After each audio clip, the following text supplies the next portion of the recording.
আসসালামু আলাইকুম। এটা জামালপুর মেডিকেলের পশ্চিম সাইডের প্লেসগুলা। চত্বরমোড়ায় পানি। আজকে বড় ঈদের পরের দিন।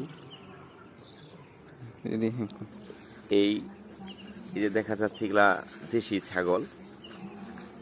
হ্যাঁ, 20টা ছাগল রয়েছে এখানে আমার সাইডেই। ডান সাইডে একটা ব্রয়লারের শেড 1500। আজকে বাচ্চাগুলার বয়স 20 দিন। বাজার নাই। ব্রয়লার সেক্টরে আমরা ধ্বংস, প্রচুর টাকা লস। ওই পারে পশ্চিম সাইডেও আরেকটা শেড আছে। এখানে আমার মাছ, এটা একটা 30% একটা পুকুর, ওই সাইডে 40-এর একটা ক্ষেত। টোটালটার মধ্যে মাছ দেখা গেছে। এটা ওই যে আরেকটা শেড দেখা যাচ্ছে, ওই পারে যাচ্ছি আমরা।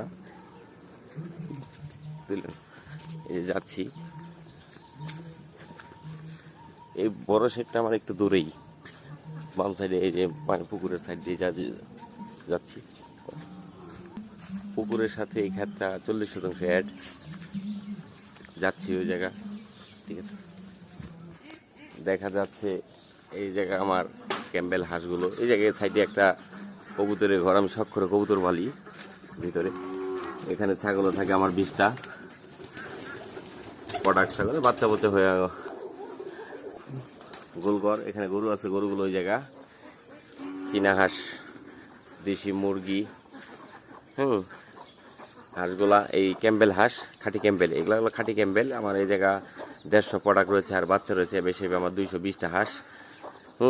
এর মধ্যে আপনার চীনা হাঁস রয়েছে 5টা প্রোডাক্ট। এই চীনা হাঁস একটা 12টা ডিম নিয়ে ওই ওখানে বসে আছে। 12টা ডিম নিয়ে ও কামড় দিতে আসে, 12টা ডিম নিয়ে বসে থাক। এটা হাঁস মুরগির ঘর, উপরে ডিম পাড়ে দেশি মুরগিগুলা। এই আরেকটা সেটে ঢুকছি।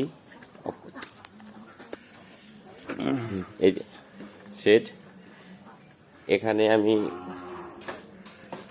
25টা হাঁসের বেবি বড় হচ্ছে। এর মধ্যে একটা চীনা হাঁসের বাচ্চা রয়েছে, মুরগির টুকরা। যাই হোক, এটা আর 7 দিন পরে আমি ছেড়ে দিব। চতুর্মুড়াই পানি শেডের, এই শেডের মধ্যে পানি উঠে গেছিল। যে বৃষ্টি হয়েছিল জামালপুরে, 2.5 ঘন্টা নন স্টপ। এই যে আমার রাতে প্রহরী টাইগার, এই আমার বিশ্বাস একটা লোক, যা বলি তাই শোনে। যাও, খুব ভালো। এই হাঁসগুলা এই ঘরে আমার এক ভাই থাকে, ওই দেখশন করে। এই যে এটা অনেক বড়ই। এটা হলো মুরগির ঘর, হাঁসের ঘর। ওইটা হলো কবুতরের ঘর, ওইটা গরুর ঘর। এই নিয়েই টোটাল একটা প্রজেক্ট। যাই হোক, দোয়া করবেন। আসসালামু আলাইকুম।